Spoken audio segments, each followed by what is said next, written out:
Приветствую вас на канале Wow Nails Design, и в этом видео мастер-класс оригинального осеннего дизайна с сочетанием орнамента древесины и осенних листьев. Дизайн для не умеющих ни рисовать, ни делать градиенты. Итак, поехали! В качестве подложки я использовала два оттенка бежевых гель-лаков. От Milka у меня такой цвет более темный, его буду использовать под коричневый стемпинг, и более светлый, ближе к ванильному, чем к песочному, чем предыдущий, от Fresh Prof. Его использую под более светлый стемпинг. Далее буду использовать мои любимые объемные слайдеры от Анны Ткачевой, хрустальные, матовые. Далее в видео буду показывать каждый номер и на всякий случай продублирую под видео в описании. Пластина для стемпинга с орнаментом древесины от полюбившейся мне торговой марки Paris Nail. Очень удобно, все упаковано. При вас эту новую пластину раскрываю, распечатываю.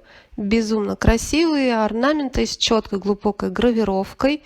Самый, наверное, красивый востребованный цвет лака для стемпинга — светлое золото. Наношу данный лак на пластину, скрапером под углом 45 градусов провожу и переношу на штамп данный узор. Очень тонкий и стильный узор получился, и переношу данный орнамент на ноготок. Приглаживаю какие-то торчащие элементы. Салфеткой, смоченной в обезжиривателе, аккуратно вытираю лишнее и тем самым обезжириваю нижнюю четверть ноготка. Жидкостью для стемпинга очищаю пластину и об очищающий ролик очищаю сам штамп. Далее буду использовать наклейки, металлизированные вот такие вот полоски. Я буду использовать самые тонкие, цвет у меня розовое золото. Он лучше всего подошел к данному цвету стемпинга. Смотрится он слегка медным, он не смотрится розовым. Излишки данной полосы отрезаю кусачками для кутикулы, хорошо приглаживаю и перекрываю глянцевым топом, слегка выравнивающим слоем, и хорошо запечатывая эти полосы. Следующий вариант. Также делаю стемпинг на светлый бежевый, отпечатываю светлое золото, уже следующий орнамент древесины отпечатываю на нижние 3/4 ноготка. Приглаживаю торчащие какие-то элементы. Точно так же клею вверху ноготка металлизированную тонкую полоску. Прежде чем ее клеить, необходимо ноготок либо в этом месте промазывать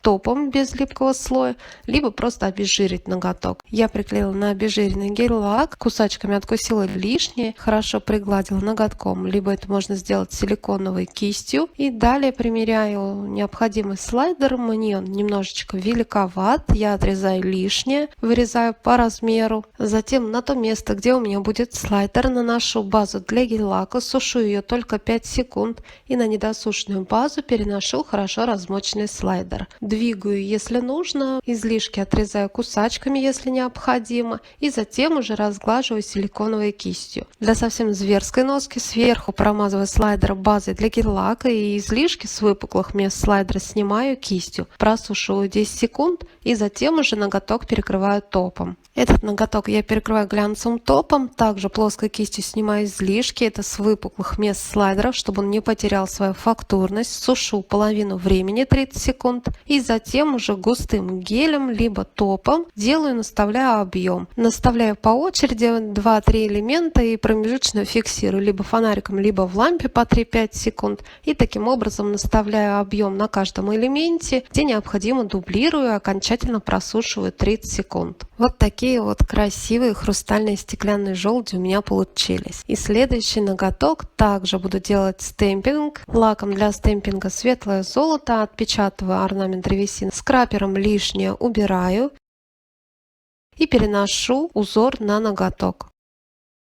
Если где-то мне не хватает, этим же штампом отпечатываю кусочки, элементы, где необходимо, какие-то вот такие вот полосочки, чтобы не было пустоты. Ненужные или лишние элементы или недочеты вытираю салфеткой, смоченной в обезжиривателе. Далее для стемпинга надписи, для отпечатки надписи буду использовать янтарный цвет, это также металлик, лак для стемпинга. Далее принцип какой? Я дальше решила наклеить красный осенний лист, и надпись у меня желтая. Если бы я клеила желтый лист, то надпись я бы сделала красноватой. И получается безумно красивое сочетание ванильного, красного и желтого, и плюс спокойного золота. Итак, я выбрала слайдер. Под слайдер промазала базой для гель-лака, просушила базу только 5 секунд, на непросушенную базу перенесла слайдер. Силиконовой кистью обязательно пригладила, разгладила, чтобы нигде не было складочек. Просушиваю базу слайдер 10 секунд и затем перекрываю ноготок матовым топом с мелкими золотыми блестками. Слайдер использую матовый, чтобы он не потерял свою фактурность. Плоской кистью обязательно с выпуклых мест слайдера, обычно это с центра слайдера, убираю излишки топа. Топ сушу половину времени, это 30 секунд, и затем наставляю вот такие мелкие капли тонкой кистью. Может быть это дождик, может быть роса. Просушиваю 30 секунд и дизайн готов. В следующем варианте буду использовать медного цвета поталь, такое медное золото. Кладу кусочек потали на липкий слой гель-лака. Здесь я уже буду использовать более темный бежевый. Плоской кистью приглаживаю, разравниваю поталь, а излишки снимаю пинцетом. Далее для стемпинга буду использовать коричневый лак. У меня он также от Paris Nail. Наношу его на пластину, провожу скрапером под углом 45 градусов и отпечатываю на штамп. И узор переношу на ноготок. Очень стильное и достаточно нежное сочетание получается, но я все же добавлю еще изюминку. Далее наношу лак металлик, цвет бронзовый, отпечатываю надпись Wood. Да, в этой подборочке собрала все тона как раз осенних листьев, такие медные, желтые, рыжеватые, красноватые. Все ноготки подходят друг под друга, сочетать можно и между собой, и как-то отдельно. Дожидаюсь, что лак высох, и перекрываю матовым топом с черными хлопьями. В дизайне использовала блестящую поталь, так что как вариант ноготок можно оставить в глянцевом исполнении. Но я перекрыла матовым топом и просушила его половину времени. И теперь наставлю вот такие вот капли дождя, наверное, на вот этот кусочек потали, разноразмерные такие вот капельки. Просушиваю их 30 секунд, и дизайн готов. И далее следующий вариант. Точно так же укладываю кусочки потали на липкий слой просохшего гель-лака, бежевый тот, что потемнее. Плоской кистью пригладила и коричневым лаком для стемпинга отпечатываю орнамент древесины. Переношу его на ноготок. Жду, что лак хорошо просохнет несколько секунд. Базой для гель-лака прокрашиваю то место, где у меня будет слайдер, сушу ее только 5 секунд и на недосушенную базу переношу хорошо размоченный слайдер. Я это делаю штампом. У меня будет вот такой вот осенний листочек, объемный, в матовом исполнении.